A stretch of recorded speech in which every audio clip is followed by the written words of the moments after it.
I'm so excited to introduce you to my guest today, Derek Dubke, the mentor of best-selling authors. Because if you've ever wanted a way to break through resistance or overwhelm when it comes to any project, including writing your book or tidying your home, then he has the solution. His magical Can I Just technique, which he shares in this interview, is truly life-transforming. And he also shares his top secrets on how to reach out to influencers and experts to ask them to write an endorsement for your book and promote it to their followers in a way that they say yes. Derek is also one of the featured experts in my upcoming book, The Inner Game of Writing, which is due out in October and the sponsor for this show. The Inner Game of Writing, with a foreword by Dr. Joe Vitale, features 22 exciting experts in the book writing and publishing field with their best tips and tools to help you master your inner game and mindset as a writer, author, or creative. It's due out in October 22, so watch out for it.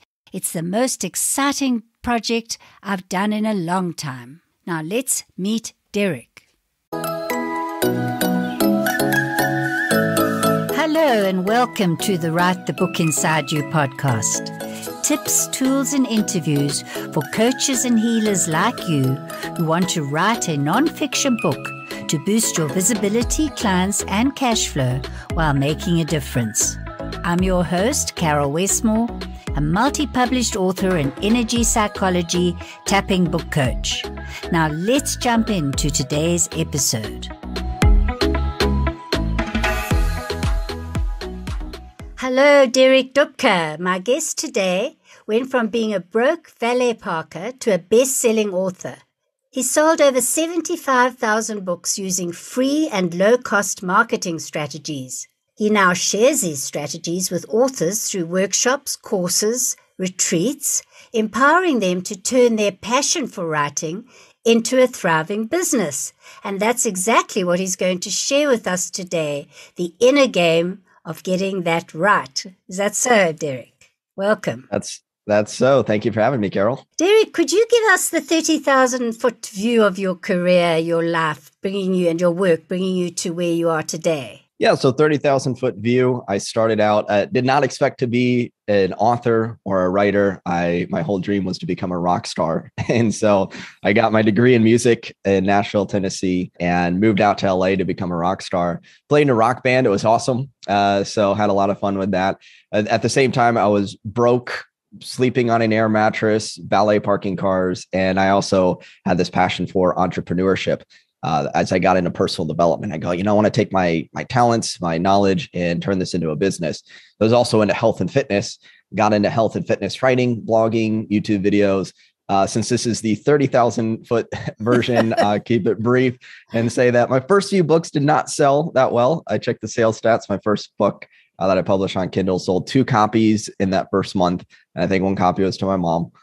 So did not have this massive success when I started, but I kept going. And through a lot of studying, listening to podcasts, listening to summits like this, taking in a lot of information, going to a seminar, having a mentor, all of these things came together. And my third book became a #1 bestseller in weight loss. That it's made almost $6,000 in royalties in 11 days. And when that happened, I was like, that's more money than I had made in, I don't know how many months it would have taken me valet parking cars. And I go, okay, I cracked the code, and I knew I wanted to keep publishing books and then start sharing with other authors what I had learned through the process. So that was going back to 2012. Since then, I've published multiple books in self-help, fitness are the 2 main areas. And I've been working with authors ever since. As you mentioned in the introduction there, teaching them what I've learned about the marketing side, but also a lot of the inner game, the mindset, the attitude that it takes to succeed as an author and entrepreneur. Thank you. Can you tell us the secret to what actually turned the tide with that the first book that made $6,000? I know it was way back then and maybe things have changed, but was there one thing that you really learned that you put into practice at the time? When I look back at it, I'd love to say like, oh, here's one little trick, one little Amazon hack or whatever that made all the difference. Well, first of all, even if that was the case, that might be outdated now. So bad news or good news, depending on how you look at it, there wasn't some secret trick. The things that helped that book become successful, many of the same principles I teach today. And what it really was, it was a combination of things coming together. So I'll give an inner game mindset, and I'll give a kind of practical things that I did. So one of the things that shifted for me was all the books that I published. I knew I wanted them to make an impact. I wanted them to be good books. There was a letting go, though. It was the third book that I published, and my attitude was, even if I don't sell a single copy of this book, which would suck, but even if I don't sell any copies, I still want to get this book out there. I still, even just if it can reach one person, I was really proud of the message in the book. It was a fitness book, but it was also like a lot of personal development concepts, things that had changed my life for the better. And I want this out in the world. And I feel like there's something to be said. Also, there was like this calling inside of me, where imagine if you're listening to this, if you're watching this, and you feel like there's just something inside you, like there's a book that's yearning to get out, or a message that's yearning to get out. It's like honoring that and going, if it makes money, great. Either way, though, I'm going to put this book out into the world because I feel like people need it. And so there's something, it's kind of a paradox in that you need to like strive for success and learn about the marketing and things like that. There's also kind of a letting go and being like, I can't control the outcome. I'm just going to honor what my intuition is telling me to put this out into the world. So I was coming from that place. And when I had that attitude, it also helped because when it came to promotion, and we'll talk now about some of the practical things, connecting with other people who had an audience, connecting with influencers to share it and promote it. And then also things like running, doing book promotion sites and all those sort of things. And there's this confidence that you gain whenever you have like a message that you're really passionate about. And you're like, I want the world to know about this. Now, whenever I was reaching out to someone for, let's say, seeing if they would share the book, it didn't feel like this self-serving, hey, will you promote my thing? Right. We can get into like the practical ways I reached out to people here coming up, but just internally, it didn't feel like I'm just trying to get something from someone. If you realize that your book is a gift to the world, it's like, this is an extreme example, but if you had the cure for cancer, would you want to tell people about it? Would you want to be like, hey, like, let's get the word out about this? You have something that's really beneficial to people. And so it doesn't feel like this completely self-serving, selfish thing to want to get the word out, to want to market it, to want to see if other people will help promote it. Because now when I'm reaching out to someone, I'm thinking about how the readers' lives are going to be changed for the better. I'm thinking if I'm connecting with an influencer, that they're going to enjoy this book, their audience is going to enjoy this book. It's going to be something that they're going to be proud to share, that their readers are going to be, thank you for telling me about this book. I love it so much. So I had this whole vision of that happening. And when you're coming from that place, it changes your whole attitude and approach and the feelings that you have when it comes to doing the marketing. Yes, Derek, I really relate to that, which is why I chose the program and the podcast that I do with the words, write the book inside you. I know there is a place to write a series of books and to, as an entrepreneur, to write a book as a calling business card and, so that you can perform on the stage or on podcasts with your book. And yet sometimes there's some of us who just find, even like the Chicken Soup for the Soul book, they came from a place of service and then they just did the marketing. So I'd really relate to what you're saying. And when it comes to that marketing and outreach, I think there are 2 or 3 areas that as a writer, you first learn how to write your book or get it down, get it edited, get the cover. But then there's things like getting a forward from someone, called the editorial review or some good comments. How do you go about doing that and then later asking, other influencers to market your book? Tell us some of the things I learned working with you. Could you share those? Yeah. So, there's the 2 elements, if we want to break it down, the inner game, if you will, and then the outer strategies. So the inner game already kind of covered that to a degree, which is gaining the confidence in the message.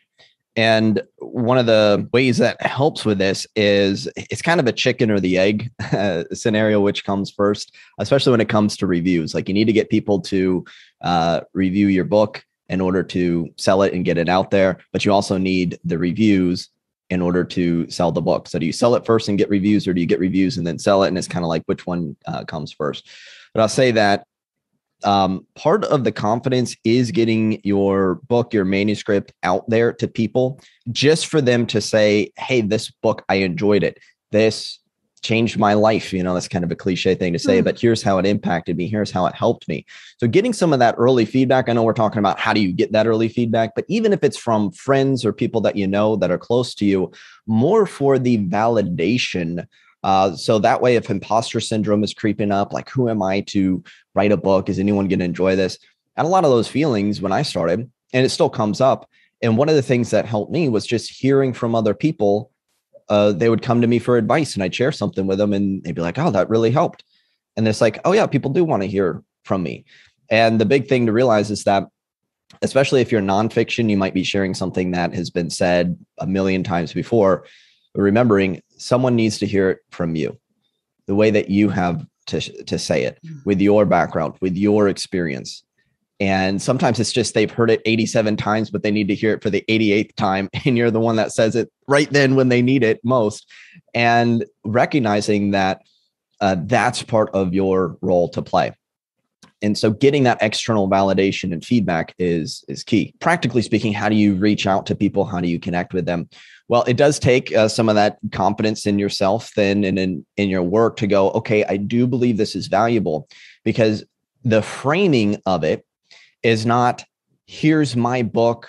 I'd really like a review for this and to tell your audience about it. In some way, shape, or form, you might kind of be getting at that.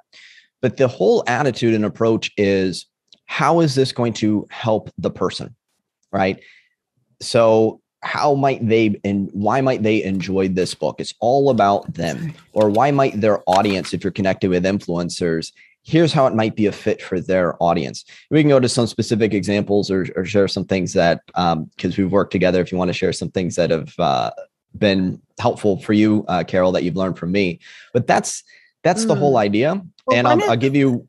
Okay, I was just going to say one of the ways was how not to do it. You gave us a good example of someone who just blundered in and said, be on my show, podcast. We were talking about podcasts. And then you gave us another way to do it. I think, could you run through that? Yeah. So here's how not to do it. If you're on LinkedIn, I get tons of messages on LinkedIn. I don't even check them anymore that are an example of what not to do. So here's a good litmus test.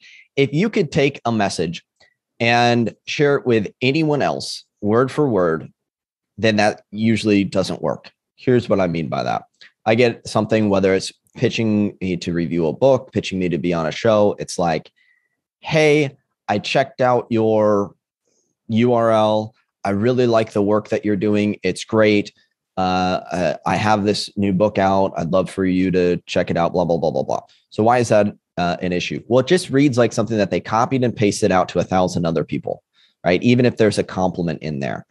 So that's different than, hey, Derek, or I'll just say, hey, Carol, I checked out your podcast. I love the episode that you did with so-and-so. I love the episode. I was just listening to your summit, Carol. I checked out your interview with that Derek guy. Really like the way that you were talking about doing influencer marketing. You know, I struggled with imposter syndrome. You know, Carol, the tip that you gave about blah, blah, blah, blah, blah.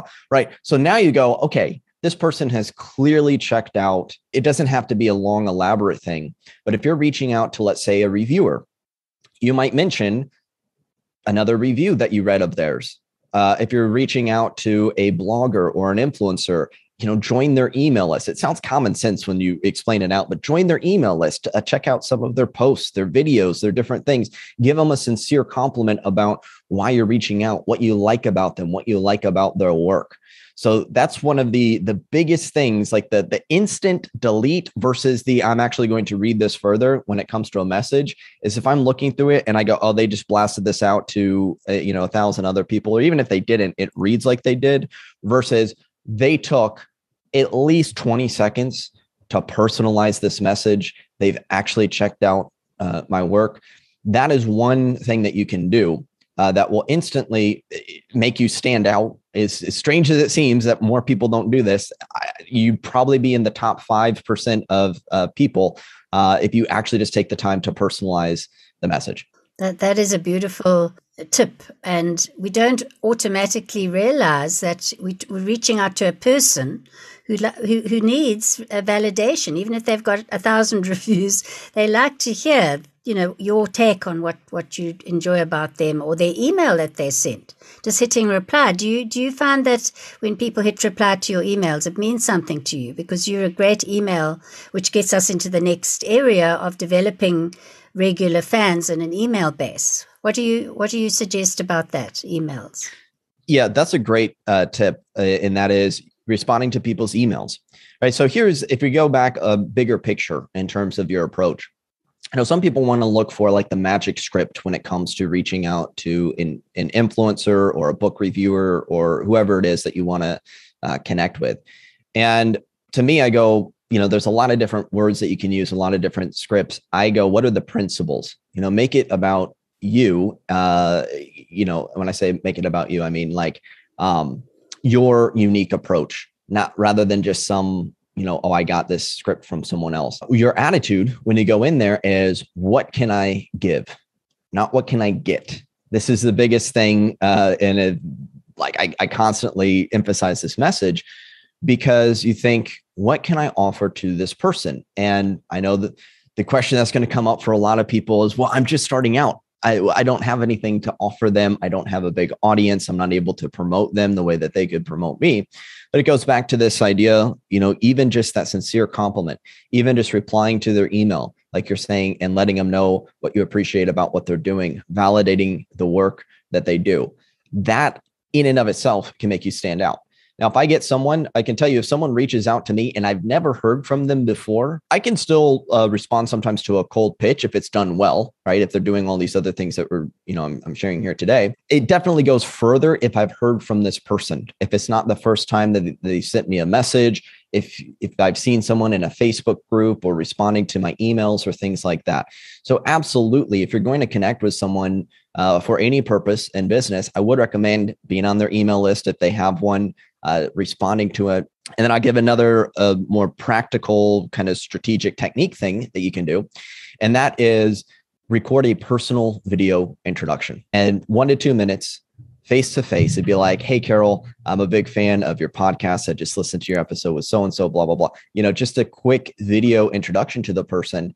And then it can end off with something like, I'd love to get your work out to my audience, or, I'm just starting out as an author. I have this new book coming out, and I'd love to, I mention you in the acknowledgments or something, right? There's a lot of different ways that you can approach it. But the idea is see if they would be open to potential collaboration, and going in with, can I send you a gift copy of this book? Or I left you a review, or here's a video testimonial that you can use about your show or about your book or whatever it is. So the whole thing is you're going in with an offer for them. What I did with that third book that I launched, the one that became a bestseller, is I was reaching out to people and I go, hey, could I include a bonus chapter in my book with some like an article of yours with a link back to your blog in order to help more people discover you, right? What was it all about? Help more people discover you and your work. I would also go in and say, hey, I mentioned you as one of the recommended resources in my book. And now even a fiction author can go, hey, I mentioned you in my acknowledgments or something like that. There's so many different techniques that you can do. This is where I come back to the biggest thing is you have this attitude of, I want to promote this person. I want to share their work. And if it's a reviewer, like an editorial review, the very least is saying, hey, I checked out a couple of your reviews. I really like what you had to say about this book. Since you're a fan of XYZ author, I thought you might be interested in this new book that I got coming out. I'd be happy to give you a free copy of it. If you enjoy these types of books, I think you might enjoy it. And so it's all about you. If you enjoy this, I think you'll enjoy what I wrote, give you a free copy. It's so much about them and what you're offering to them. That whole framing is key to making this work. I think that's really valuable information that I've learned from you and that I think our audience will appreciate. So, Derek, is there anything else I haven't covered about the inner game of writing? Is there anything else you'd like to share that you think is important for the audience? What other important tip would you have to share? One thing, if I could only share one thing in my life, because if I'm on my deathbed and I'm like, I got one tip that I can share that's going to help people make the biggest breakthrough, it'd be the 3 magic words technique. And this is something that I had a woman reach out, and she said she had depression for 15 years, seen a number of different therapists. And in some ways, this was more helpful for her than anything else for getting her to take action. Okay. Now, it wasn't a treatment or anything. It was just in order to help get over procrastination, that feeling of, I just don't want to do anything. And the 3 magic words techniques, and it's what follows that really makes the difference. 3 magic words are, can I just? And then what you do is you follow it up with a micro commitment. All right. So this, for those of you who've studied, BJ Fogg, a Stanford researcher, talks about tiny habits. It's been popularized also by Stephen Geist of Many Habits, James Clear of Atomic Habits. A number of people have talked about this concept of a micro commitment. And what it is, it's something so tiny that you're guaranteed to say yes to doing it. In fact, it would almost be more painful not to do it. So here's an example with writing. Can I just open my word processor and type 1 sentence? Then I can stop after that.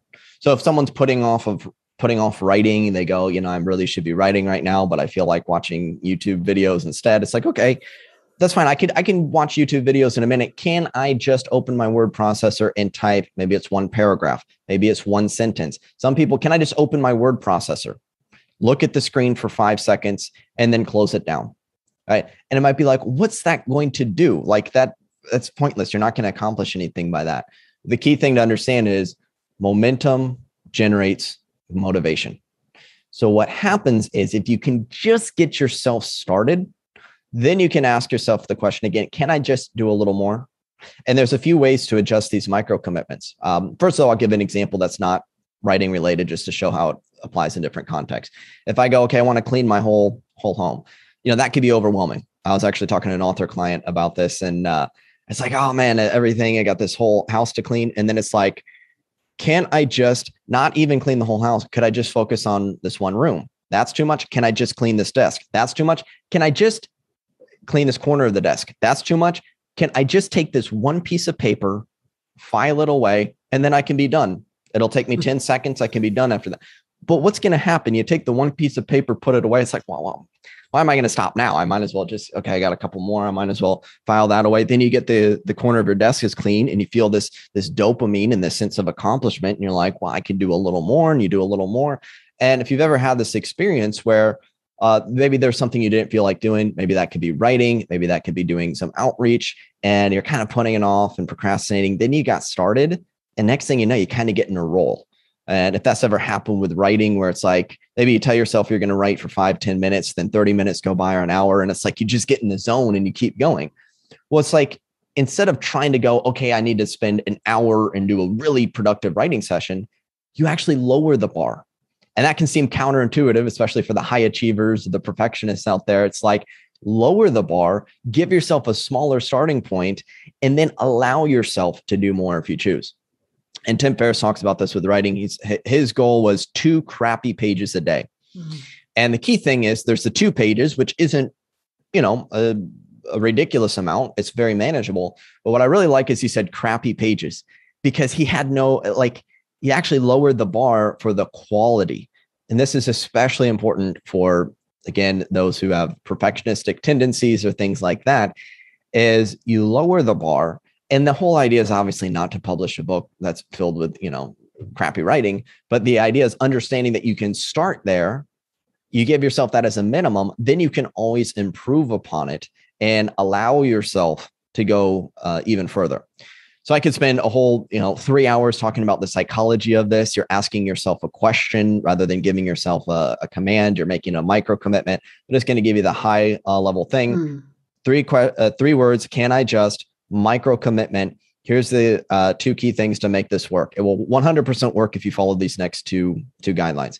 First of all, if you don't say yes, lower it until you do say yes. Okay. If someone wants to start a meditation habit, can I do 30 seconds of meditation? No. Can I do 5 seconds? No. Can I take one mindful breath? You have to be able, you can do that while you're about to fall asleep. You can always do one mindful breath. So you get to the yes.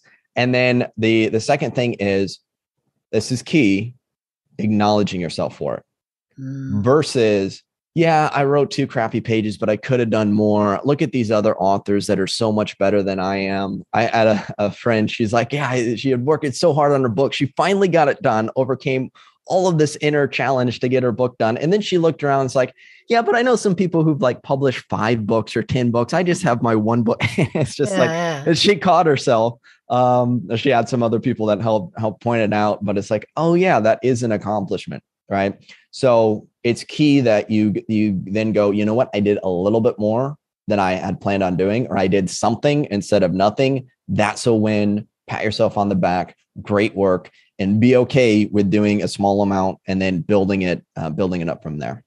Yes, I love that. And a book that's come out this recently, The Gap and the Gain, talks about not judging yourself by how far you've got to go, but how far you've gained from where you were before. So you could even apply that here. Look at your, validate what you've done in a week by going one, can I just a day, and say to yourself, well, I've come this far.